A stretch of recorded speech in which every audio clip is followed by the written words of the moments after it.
न जाने कैसे नेताओं से जब लोगों का पाला पड़ता है तो वो निपटते होंगे, लेकिन बहुत सारे लोग तो निपटना छोड़िए, उनके दर्शन तक नहीं कर पाते, उनसे बतिया नहीं पाते। अगर उनके किसी साइट पर मजदूरी किए हैं और वो पेमेंट उनको नहीं दे रहे हैं, या फिर उनके घर का निर्माण किए हैं और उनको पेमेंट नहीं दे रहे हैं, मजदूरों का हक मारने वाला नेता कैसे हो सकता है? नेता का मतलब होता है आज का राजा, और राजा जब प्रजा को खुशहाल नहीं कर सकता तो उसे दुख देने का कोई अधिकार नहीं है। ऐसे में एक मामला सामने आया है उत्तर प्रदेश के गोरखपुर से, आप लोगों को बताना चाहेंगे। वर्तमान में सदर गोरखपुर से सांसद हैं भोजपुरी के मेगा स्टार कहे जाने वाले सुपर स्टार रवि किशन शुक्ल जी। जी हाँ, एक खबर आई है बहुत जोरदार, आप लोगों को बताना जरूरी है, जय जयकार तभी होगी। गोरखपुर के सांसद रवि किशन ने मजदूरों को 1.5 लाख रुपए के लगभग यानी 1,30,000 रुपए दिए हैं। इन मजदूरों ने रवि किशन के घर के गृह प्रवेश कार्यक्रम में काम किया था। अब आप लोग सुनिएगा, ये कोई उनको बख्शीश नहीं दिए हैं, इनाम नहीं दिए हैं, उन्होंने तारामंडल में घर लिया है, शानदार सा प्यारा सा। बहुत अच्छी भी बात है, चूंकि क्षेत्र के बीच में रहना है, जनता के बीच में जय जयकार करनी है, तो जरूरी है कि शहर में रहा जाए और शहर के पास इलाके में रहा जाए तो और मजा है। नजदीक में नौका विहार है, सैर सपाटा सब होगा, अच्छे जो है पास इलाके में रहेंगे तो आनंद भी आएगा।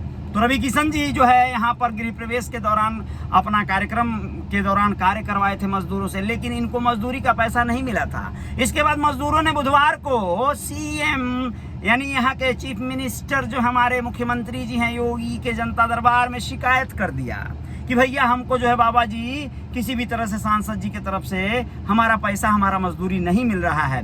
मामला सुर्खियों में आने के बाद सांसद ने भुगतान कर दिया। अब देखिएगा, पहले नहीं कर रहे थे, जब मामला सुर्खियों में आया, चर्चा में आया तो भुगतान जरूरी हो गया। इसके बाद मजदूरों ने अपनी शिकायत भी वापस ले ली और कहा अब हमारा कोई हिसाब बाकी नहीं है, न ही अब कोई विवाद रह गया है। सोचिएगा, बहुत बड़ी बात है। क्या मामला है, पूरी बात जानिए। बुधवार रात जब यह मामला रवि किशन को पता चला तो उन्होंने कहा था अगर किसी का कोई भी बकाया है तो वह सीधा मुझसे बात करके अपना पेमेंट ले सकता है। इसके बाद उन्होंने देर रात ही मजदूरों को बुलाकर बात की, उनका बकाया रुपया उनको दे दिया। रवि किशन ने इस पूरे मामले को विरोधियों की साजिश करार दिया। अब वो विरोधी कौन है भैया? या तो रवि किशन जी के जो ठेकेदार लोग हैं, उनके साथ चलने वाले तो जिम्मेदार लोग हैं, बहुत ज्यादा कद्दावर और मजबूत लोग हैं, लोकल लोग हैं, उन लोगों ने कुछ गलती किया होगा। रवि किशन जी पैसा शायद दे देते, लेकिन उनका बहुत बड़ा प्रिय बनने के चक्कर में हो सकता है मजदूरों का पैसा कटवा देंगे, साले क्या कर लेंगे, क्या उखाड़ लेंगे, ऐसा किसी ने कह के उनको बताया ही ना हो, यानी इसमें उनका दोष ना हो, ऐसा ही कहा है। लेकिन ये विरोधियों की चाल बताना ये ठीक नहीं है। यहाँ पर होता क्या है कि मजदूरों को अगर मजदूरी पसीना सूखने के पहले मिल जाता तो फिर वो लोग जो है योगी दरबार में जाते ही क्यों?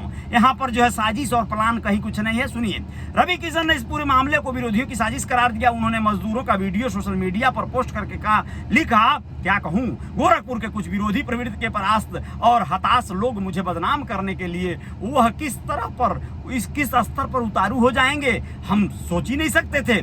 पूछ लेते भाई सत्य क्या है, ऐसा उन्होंने पोस्ट में लिखा। उन्होंने आगे कहा, मैं अपने मजदूर कामगार भाइयों के मेहनत का पैसा रोकने और रखने को सोच भी नहीं सकता। मेरे साथ अपने भोजपुरी इंडस्ट्री में लाखों मजदूर जुड़े हैं। छोटे से छोटे व्यक्ति के लिए इंडस्ट्री खड़ा करने वाला मैं ऐसा सोच भी नहीं सकता हूं। आपकी सोच बहुत छोटी है, यही कहूंगा। बाकी जनता जानता हूं, आप न्यूज बनाओ लेकिन सत्य को जानिए, फिर कुछ लिखिए। अरे ठीक है भाई, बहुत अच्छी बात है। पोस्ट जो है रवि किशन जी ने यहीं पर लिखा हुआ था, और ये जो है आप लोगों को बताना चाहूंगा कि वीडियो भी बनाकर मजदूरों का डाल दिया था। दरअसल बुधवार को सीएम योगी से शिकायत करके मजदूरों ने रवि किशन और उनकी टीम पर गंभीर आरोप लगाए। अपनी शिकायत में मजदूरों ने कहा था, रवि किशन के गोरखपुर वाले घर में 11 जून को गृह प्रवेश का कार्यक्रम था, वहां पर हम सब लोगों ने काम किया था, लेकिन हमारी मजदूरी नहीं दी गई। अगर पैसे नहीं मिले तो मजबूरन आत्महत्या कर लेंगे, ऐसा कहा मजदूरों ने।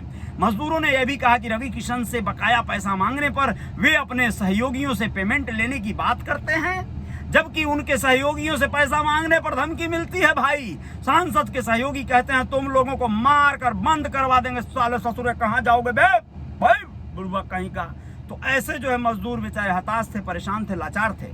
लेकिन भैया अब जो है मामला हो गया है सलट, अब हो गई बात पूरी पलट। अब दूसरा एक खबर गोरखपुर से ही जान लीजिए, बहुत दुखद घटना है। मामला है इस साले लौछड़िए प्रेमी प्रेमिकाओं का, चूतियों वाली चक्कर वाली ये जो चौपाल चलती है प्रेमी प्रेमिकाएं, उसमें किस तरह से क्या अपने माँ बाप जिनके साथ रहकर वो पलते बढ़ते हैं, जिनके कपड़े पहन के खाना खा के वो मोटाते हैं गदाते हैं, उनका नहीं होते हैं, वो एक दूसरे के लिए जान देते हैं। देखिए क्या हुआ गोरखपुर में, एक प्रेमी प्रेमिका ने गुरुवार देर रात ट्रेन के आगे कूदकर सुसाइड कर लिया। रेलवे ट्रैक पर दोनों के कई टुकड़े हो गए, शव बिखरे पड़े थे। थोड़ी दूर पर ही पुलिस को एक बैग मिला जिसमें लड़की का स्कूल ड्रेस और मोबाइल था। वक्त की वहां शिनाख्त सहसी निवहिया के अजय चौरसिया 18 साल और लड़की शिनाख्त सहसी बंगला की रिंकू मौर्य 18 साल के रूप में हुई है। दोनों एक ही क्लास में पढ़ते थे। अजय और रिंकू दोनों खजनी के एक इंटर कॉलेज में साथ ही पढ़ाई करते थे। रिंकू 12वीं का छात्रा थी और अजय 11वीं में पढ़ रहा था। घोड़ा समझ गए। एक ही स्कूल के पहले पढ़ने के दौरान दोनों में अच्छी दोस्ती थी और दोनों में प्रेम हो गया। दोनों शादी करना चाहते थे, लेकिन घर वाले इसके लिए तैयार नहीं थे। इसे लेकर परिवार में काफी तनाव चल रहा था। इसी से परेशान होकर दोनों ने सुसाइड कर लिया। गुरुवार को दोनों स्कूल से भाग निकले थे। देर शाम तक जब रिंकू घर नहीं लौटी तो परिवार के लोग परेशान हो गए और उन्होंने उसकी तलाश शुरू कर दी। रिंकू के परिवार के लोगों ने रात में उसकी सूचना खजनी पुलिस को दी, लेकिन इस बीच दोनों देर रात तक सहजनवा कसरवल के रेलवे ट्रैक पर पहुंचे और फिर ट्रेन के आगे कूदकर जान दे दिया। अजय अपने 3 भाइयों में सबसे छोटा था, जबकि उसके माता पिता की मौत हो चुकी है, जबकि रिंकू 3 भाई और 3 बहन में सबसे छोटी थी। पिता खेती कर गुजर बसर करते हैं। एसआई राम प्रवेश सिंह ने बताया कि युवक के भाई राम सागर ने दोनों मृतक की शिनाख्त की है। दोनों के शवों को पोस्टमार्टम के लिए भेज दिया गया है। अभी कोई तहरीर नहीं मिली है। दोस्तों, ये है दुखद घटना। बच्चे जो है इस तरह से बहुत सारी बदमाशियां कर रहे हैं, बहुत सारी नादानियां कर रहे हैं। उसे कोई रोक भी नहीं सकता है, चाह कर भी नहीं रोक सकता है, जिस तरह की उनकी बदमाशियां हैं। लेकिन खैर, अपना आप लोग ख्याल रखिएगा। बच्चों से बहुत ज़्यादा मोटिवेशनल और बहुत ज़्यादा सकारात्मक व्यवहार भी रखिएगा। मित्रवत व्यवहार करिएगा। बच्चों से उनके सुख दुख पूछिएगा, उनकी ज़रूरतें, और हमेशा कोशिश करिएगा कि वो कहीं किसी विसंगति में न पड़ जाएं। जय जयकार तो जारी रहेगी। रियल रिपोर्टर न्यूज़ के पेज पर हैं आप लोग, और आप लोग मेरे YouTube channel real reporter news star को भी देखते हैं। इसके लिए बहुत बहुत शुक्रिया, आभार, अभिनंदन। जय जयकार जारी रहेगी। बहुत जल्द बहुत सारी खबरों के साथ और हाजिर होते हैं। इंस्टाग्राम पर भी रियल रिपोर्टर न्यूज़ को ज्वाइन कर लीजिएगा। जय हिंद, जय भारत, शुक्रिया, अभिनंदन।